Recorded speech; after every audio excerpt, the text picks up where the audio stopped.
السلام علیکم ورحمۃ اللہ وبرکاتہ۔ دوستوں، اس مسئلے کی حقیقت ہر شخص کو پتہ ہونا چاہیے، ہر شخص کو معلوم ہونا چاہیے کہ اس مسئلے کی حقیقت کیا ہے، اور خاص کر کے جو لوگ شادی شدہ ہیں انہیں اس مسئلے کی حقیقت پتہ ہونا چاہیے۔ وہ مسئلہ یہ ہے دوستوں کہ کیا رمضان کی راتوں میں ہم بیوی سے ہم بستری کر سکتے ہیں یا نہیں؟ رمضان کے مہینے میں بیوی سے ہم بستری کرنا کیسا ہے؟ چونکہ دوستوں یہ مسئلہ ہمارے معاشرے میں، ہمارے سماج کے لوگوں کے اندر عجیب طرح کے خیالوں کے ساتھ بیٹھا ہوا ہے، کوئی کچھ کہتا ہے، کوئی کچھ کہتا ہے۔ تو آج میں آپ کے سامنے حدیث پاک کی روشنی میں اور احادیث مبارکہ کی روشنی میں بتانے والا ہوں کہ اس مسئلے کی حقیقت کیا ہے۔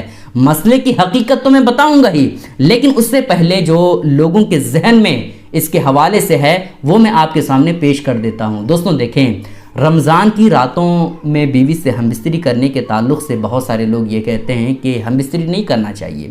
کیوں نہیں کرنا چاہیے؟ اس وجہ سے نہیں کرنا چاہیے کیونکہ رمضان یہ مقدس دن ہے اور مقدس مہینے میں یہ سب کام نہیں کرنا چاہیے۔ کچھ لوگ تو یہ کہتے ہیں اور بہت سارے لوگ یہ کہتے ہیں کہ رمضان کے مہینے میں بیوی سے ہم بستری نہیں کرنا چاہیے، کیونکہ اگر رمضان کی راتوں میں بیوی سے ہم بستری کرتے ہیں اور اس سے حمل ٹھہر جاتا ہے تو پھر ایسی کیفیت میں بچہ ناقص پیدا ہوگا، یعنی بچہ لنگڑا، لولہا، کانا، بہرا اس طرح پیدا ہو سکتا ہے۔ تو اس طرح کی باتیں ہمارے معاشرے میں پھیلی ہوئی ہے، تو ان باتوں کی حقیقت کیا ہے آج میں آپ کے سامنے یہی پیش کرنے والا ہوں۔ بس آپ سے گزارش ہے کہ ویڈیو کو آپ آخر تک دیکھیے گا۔ ویڈیو اگر آپ کو پسند آتی ہے لائک کرنے کے ساتھ ساتھ چینل کو ضرور سبسکرائب کر لیجئے گا۔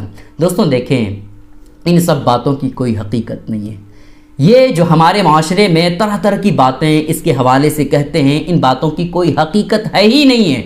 جس طرح سے ہم لوگ سحری کرتے ہیں، سحری کے ٹائم سے لے کر کے وقت افطار تک جس طرح سے ہم لوگ کھانے پینے اور غلط کام سے رکے رہتے ہیں، اسی طرح سے ہم لوگ اس وقت بیوی سے ہم بستری نہیں کر سکتے۔ روزے کی حالت میں ہم بیوی سے ہم بستری نہیں کر سکتے ہیں، لیکن جو ہی ہم افطار کریں، جو ہی ہم روزہ کھولیں، اس کے بعد ہم بیوی سے ہم بستری کرنا چاہیں تو بالکل کر سکتے ہیں، اس میں کوئی حرج کی بات ہی نہیں ہے نا۔ رمضان کی راتوں میں ہم بیوی سے ہم بستری کر سکتے ہیں، اس میں کوئی حرج کی بات نہیں ہے، ٹھیک ہے۔ اس کے حوالے سے قرآن مقدس کیا فرماتا ہے وہ بھی میں آپ کے سامنے پیش کر دیتا ہوں۔ اللہ رب العزت قرآن مقدس میں ارشاد فرماتا ہے اُحِلَّ لَكُمْ لَيْلَةُ الصِّيَامِ الرَّفَثُ إِلَىٰ نِسَائِكُمْ هُنَّ لِبَاسٌ لَكُمْ وَأَنْتُمْ لِبَاسٌ لَهُنَّ، جس کا مطلب، جس کا ٹرانسلیٹ اور جس کا خلاصہ یہ ہوتا ہے کہ تمہارے لیے روزے کی راتوں میں بیوی سے ہم بستری کرنا حلال کیا گیا ہے۔ کیا فرمایا اللہ رب العزت نے کہ رمضان کی راتوں میں، روزے کی راتوں میں بھی تمہارے لیے بیوی کو حلال کیا گیا ہے۔ کیوں؟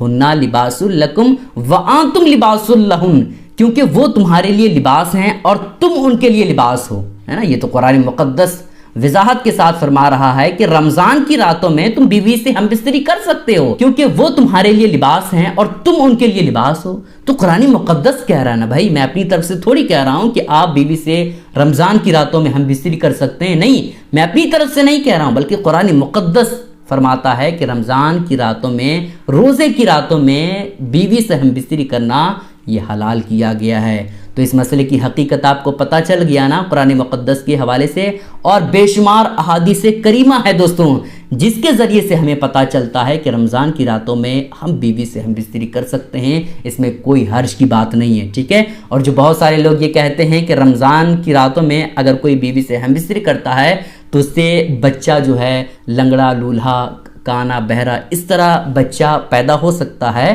تو ان باتوں کی بھی کوئی حقیقت نہیں ہے، ٹھیک ہے۔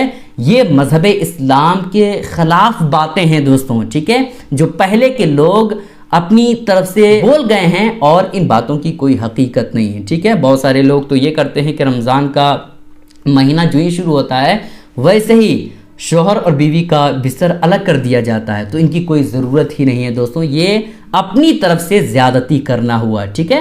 امید کرتا ہوں دوستوں یہ باتیں آپ کو قرآن مقدس کے حوالے سے سمجھ آ گئی ہوگی۔ آپ سے گزارش ہے کہ اس کلپ کو خوب شیئر کریں تاکہ سارے لوگوں کو یہ باتیں اور یہ حقیقت قرآن مقدس کے حوالے سے پتہ چل جائے۔ السلام علیکم ورحمۃ اللہ وبرکاتہ۔